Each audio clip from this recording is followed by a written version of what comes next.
Bonsoir tout le monde, ravi de vous retrouver pour cette nouvelle vidéo. On est le vendredi 17 novembre 2023. Comme chaque semaine, on va faire notre petite revue hebdomadaire ensemble. Cette semaine, j'ai rajouté dans la liste notamment des valeurs pétrolières, que ce soit Vallourec, CGG, Morel et Prom, et l'indice donc sur le brut, je crois, c'est les contrats à terme sur le brut léger. Donc on va regarder tout ça.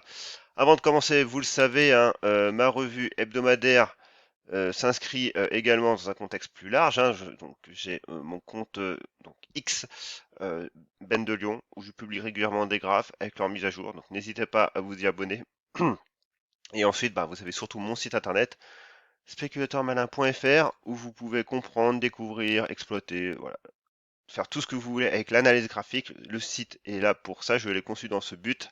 Donc n'hésitez pas à y faire un petit tour, vous avez pas mal de ressources. Allez, on attaque tout de suite sur le CAC 40. Donc si vous aimez cette vidéo, n'hésitez pas à mettre un petit pouce en l'air. C'est ultra important, hein, vous le savez, hein. C'est un peu ce qui permet à YouTube de comprendre ce qui vous intéresse et ce qui ne vous intéresse pas. Et puis moi aussi, également, hein, ça me met un petit indicateur pour voir que mes contenus sont clairs, pédagogiques et qui vous intéressent. Donc, n'hésitez pas. Allez, voici le CAC 40. Donc, on a fait une belle semaine, hein. On continue notre reprise. Les 7200 ont été pendant un temps en résistance. Maintenant, on les a mis en support actuellement. Donc, c'est une bonne chose. Au niveau du CAC 40, au niveau du RSI, on est largement haussier. Donc, il y a pas de problème en fait, hein. Voilà, tant qu'on restait sous les 7000, 7100, eh ben, du coup, c'était quand même assez compliqué. Là, en l'état actuel, alors évidemment, c'est toujours pareil, hein, et on n'est pas devin. Si jamais le lundi ou mardi, le prix nous fait une grosse bougie rouge et qui casse et qui revient sur les 7000, le scénario que je vais vous dire sera complètement invalidé.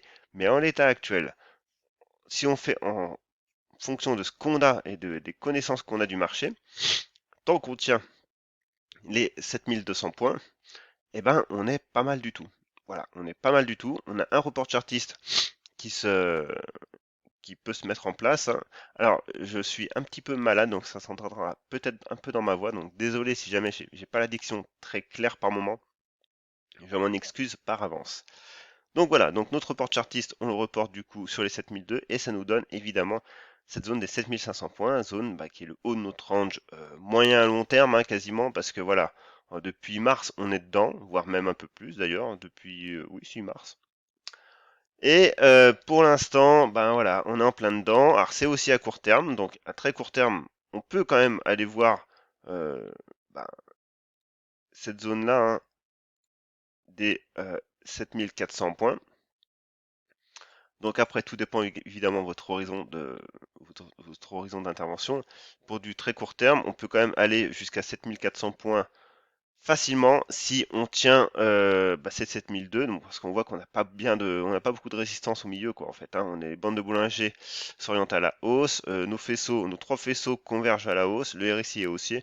Donc voilà, tant qu'on ne casse pas les 7002, le scénario qui prédomine, c'est vraiment d'aller voir les 7004 et les 7005. Et à ce moment-là, bon, il sera le temps de réajuster notre scénario, sachant que les 7005, on aura la bande de Bollinger supérieure qui arrivera. Mais voilà, on voit très bien qu'on est encore un petit peu à moyen terme neutre, parce qu'en fin de compte, on a réintégré notre range, hein. C'est ce que je dis toutes les semaines. Néanmoins, à court terme, voilà, on peut très bien aller revoir les 7004. Il n'y a pas de barrage technique fort.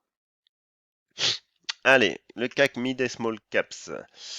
Bon, sur les mid et small caps un peu moins joli. On reste haussier, mais on voit qu'au niveau des moyennes, hein, c'est quand même encore un peu dégradé. Néanmoins, pareil, on a une première zone de résistance qui va venir commencer sur les 13 200 points, mais c'est pareil, la grosse zone qui va marquer, c'est celle-là, hein, c'est cette zone des 13 500 points. Alors que je voudrais mettre en rouge. Voilà. Et si on regarde ça en hebdo, c'est pareil, hein. En hebdo pour l'instant, on voit bien que même sur les 13 005, on reste quand même dans un mouvement qui est ultra volatile et sous les 14 005 et cette résistance oblique baissière, voilà, pour l'instant, on reste quand même dans une neutralité, une grosse neutralité sur plusieurs années en fait, hein. On voit bien, hein, si vous revenez il y a un an, bah, on est au niveau. Il y a 3 ans, bah, c'était pareil. Voilà, donc on reste quand même à moyen terme, moyen très long terme même, parce qu'on est quand même sur plusieurs années. Bah, on fait pas grand-chose sur les mid et small caps. Alors évidemment, ça c'est l'indice, mais sur certaines valeurs, c'est pas du tout le cas, hein. Pas mal de valeurs qui ont pris quand même qu'on fait des belles hausses, mais c'est vrai que là on a eu quand même une grosse séquence baissière depuis le début d'année et qu'on revient à peine à moyen terme bah, sur des niveaux on commence à respirer et à redevenir neutre, hein, parce qu'on le voit au niveau du RSI. Mais c'est vrai qu'à court terme, voilà, on reste haussier et on peut, pourquoi pas, aller taper les 13 300, 13 250 points, voire bah, cette zone des 13 500. Allez, le CAC mid et small caps, même principe, même topo. Là, on est dans une zone de résistance. Le faisceau est encore long terme et encore assez haut. Et les bandes de Bollinger sont très larges, mais n'empêche qu'on est haussier pareil à court terme. Maintenant, une petite conso serait saine et la bienvenue. Et du coup, là, on peut tracer nos retracements de Fibonacci, que je n'ai pas tracé depuis un petit moment. Et on voit que les 50% bah, tomberaient dans cette zone des, en gros, 10 200 points. Donc à voir. Allez. Je m'étends pas plus parce que c'est pas. Voilà, on a une petite reprise en V, mais maintenant il faut construire un peu plus. Du coup, on va passer rapidement sur Rocco Design parce qu'il se passe pas grand chose. 12 030, 12 030, 2,30 €, c'est ce que j'ai mis à jour dans ma liste de valeurs d'ailleurs, hein, qui est là. Je l'ai mis à jour. Alors, j'ai pas mis à jour tous les graphiques, mais les graphiques de valeur, je les ai mis à jour. J'ai pas mis à jour le graphique du CAC 40, je suis en train de me rendre compte. Donc, il faudra que je le fasse. Bon, bref, ça rame un peu. Donc du coup, toujours tenir les 2,18. Ensuite, Genoway, c'est pareil, pas grand-chose de neuf non plus. Les 4,10, on oscille toujours autour et on est relativement neutre. Aux immunos. Alors aux immunos, on a quand même une belle congestion qui se met en place, neutralité parfaite. Pareil, tant qu'on tient les 4,60, là on les casse un peu, on fait quand même une mèche. Voilà, c'est entre deux. Pour moi, de toute façon, tant qu'on n'a pas passé 4,88, il n'y a pas de reprise à moyen terme solide. Là, pour l'instant, on est plus dans un range et pourquoi pas avec un support oblique aussi également. Et d'ailleurs, je vais plutôt supprimer celui-là. Ce qui nous ferait, en fait, à moyen terme, un triangle ascendant. Donc, on est quand même dans une figure qui est très propre, avec une baisse des volumes qui est bah, monstrueuse en fait, hein. Pour le coup, les volumes sont faméliques. Donc, bah, on patiente. Et Adosia. Bah, Adosia, c'est pareil, c'est pareil. Moi, j'aurais bien aimé qu'elle tienne les 9 euros. Bon, du coup, c'est vrai qu'on est plus sur 8,59 euros. Bon, 9 euros, moi, c'est le niveau que je préférais. Mais encore une fois, c'est pareil graphiquement. En fait, dès qu'on prend un peu de recul, alors du coup, celle-là, on va la supprimer. Bah, on voit qu'on a une construction qui est quand même propre, hein. Donc, c'est pareil.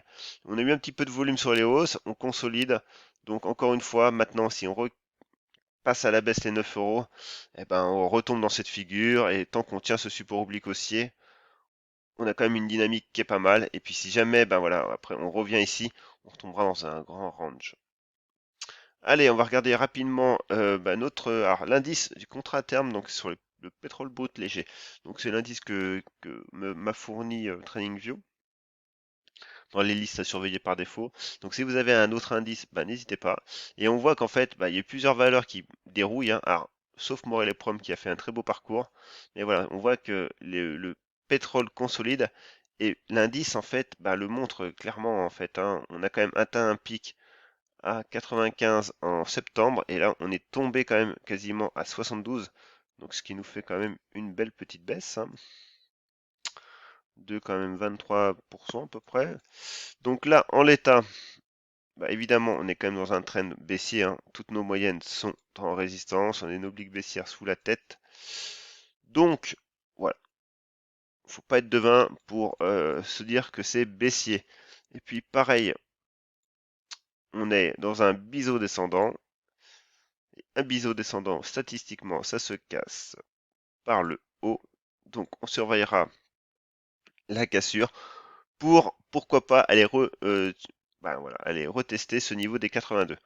En l'état, tant que on casse pas cette figure et on a toujours au final cette oblique baissière qui prédomine, le niveau à surveiller, c'est ce niveau, alors plus, plus celui-là, voilà, sur les 68. Donc il y a un petit peu de baisse, encore de marge à la baisse. Et d'ailleurs on voit que le RSI est dans sa zone baissière. Et au niveau de l'hebdomadaire, ce qui nous fait un peu barrage actuellement, c'est la bande de Bollinger inférieure hebdomadaire qui arrive. Voilà. Maintenant, attention, si jamais on la casse, ouais, on irait carrément retaper les 68. Donc forcément, on a un indice qui est bas, qui est faible, qui est baissier. Donc du coup, les valeurs pétrolières, sauf grosse news, en pâtissent. Par contre, pour le coup, Vallourec, elle, ben, a publié, je crois, hein, sur sa dette, donc du coup, qui est en bonne voie, pas de se résorber forcément, mais voilà, qui est vraiment, qui s'améliore. Donc du coup, elle nous fait des gaps haussiers. Et moi, en fait, du coup, on m'a demandé mon avis, et qu'est-ce que j'en pense? J'en pense pas grand-chose en fait. Pourquoi? Parce que c'est ultra volatile, le RSI est en surachat complètement. Donc la config est ultra découpée. Comment voulez-vous prendre position sur des niveaux comme ça? Moi, ce que j'aurais aimé, évidemment, à la rigueur, c'est que le prix vienne taper cette zone-là et qu'il consolide. Mais là, on a fait un gap haussier, donc c'est un peu tendu en ce moment. Par contre, à moyen long terme, c'est clair que le niveau qui reste toujours intéressant en fait, hein, et qu'on surveillait déjà en début d'année, c'est ce niveau des 15 euros, quoi. Ce niveau des 15 euros, on peut facilement y retourner, consolider, et là, on aura cette fois-ci un niveau de prise de position qui sera quand même bien plus safe et bien plus travaillé. Et surtout que voilà, on a notre faisceau long terme qui arrive petit à petit, qui arrive. Alors, il est encore un peu. Alors, désolé, j'ai plus de voix en ce moment, mais qui arrive sur les 20 euros. Donc on a encore un peu de marge. Donc même si on arrive sur les, voilà, le prix arrive sur les 15 euros, on a le temps de construire quelque chose de sympa à moyen long terme. Clairement, même long terme, parce qu'après, les 15 euros nous renverraient sur cette zone des 20 euros, cette zone de gap. Et ensuite, c'est vraiment stratosphérique sur les 40 euros. On n'y est pas, mais c'est vrai que quand on prend un peu de recul sur Valorec, à court terme, c'est découpé, mais à moyen long terme, on a quand même une belle figure en triangle ascendant. Allez, on continue avec CGG. CGG, pas grand chose. La volatilité se réduit quand même en hebdomadaire. Tant qu'à faire, on y est. On va y rester encore un petit peu. On revoit toujours cette oblique baissière. Et ce niveau de support des 0,61, support qui est vraiment solide parce que d'ailleurs on peut même le prolonger ici, hein. Voilà, donc on est vraiment solide. Et en journalier, en journalier, on va affiner un petit peu et on voit quand même qu'on a un niveau qui se dessine sur les 0,70, ouais, 0,70. Alors là par contre celui-là, je le dégage. Voilà, on va le réajuster. Voilà, on va plutôt faire ça comme ça, pour prendre en compte les mèches quand même.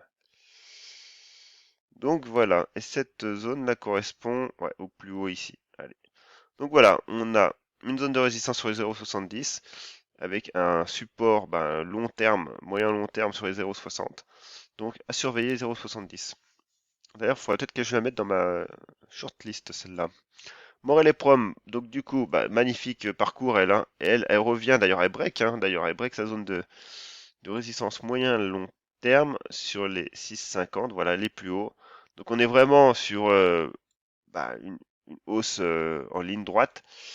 Là maintenant, ce qu'il faudrait quand même, c'est commencer à se calmer. Alors, on a cette jambe de hausse que si du coup on reporte avec le mouvement actuel, là, qu'on va mettre là. Voilà, on est quasiment quand même sur une hausse qui est quand même pareil, un petit peu forte et qui mériterait quand même un minimum de consolidation. Alors, toujours pareil, là pour l'instant je peux pas tracer le retracement de Fibonacci parce qu'on n'a pas un début d'échec. Donc c'est un peu prématuré et puis ça serait prendre des hypothèses un peu trop avancées. Donc voilà, on est haussier, on accompagne le mouvement. Ce qu'on peut se dire simplement, c'est que tant que le RSI n'a pas cassé ses 70 comme ici, on n'a pas d'alerte baissière sur le RSI. On a du volume en hausse. Donc là, pour le coup, on accompagne le mouvement.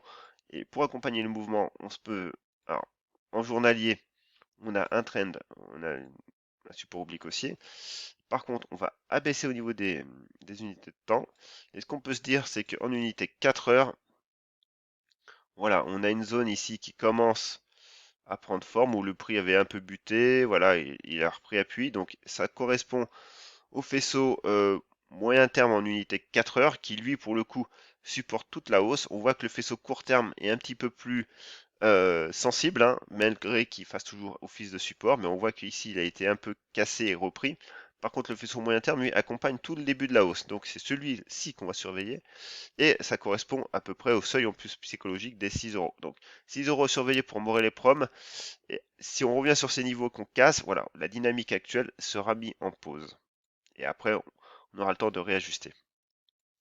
Reworld, eh ben Reworld, elle nous a fait, alors elle a annoncé ses résultats, évidemment il y a eu un gros mouvement de spécu, donc le jour des résultats, c'est un petit peu dégagé. Néanmoins, le prix est revenu sur les 3,5 et a rebondi. Donc voilà, mon scénario est toujours en cours, hein, et toujours valide. Donc on surveille ce niveau des 3,88. Et enfin, Cadian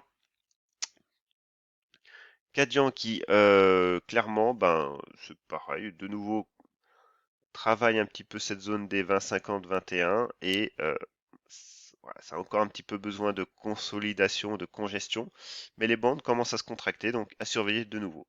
Voilà, c'est tout pour cette vidéo, on va s'arrêter là, j'ai clairement plus de voix, j'ai ma gorge qui est en feu, donc n'hésitez pas à me mettre un petit pouce et un commentaire de soutien, ça me fera chaud au cœur, et puis moi je vous dis à la prochaine. N'oubliez pas mon site internet si vous voulez vous former. Je parle de tout ça, j'explique tout ça de long en large dans mes deux livres numériques également. Et moi, sur ce, je vous dis à bientôt. Bye.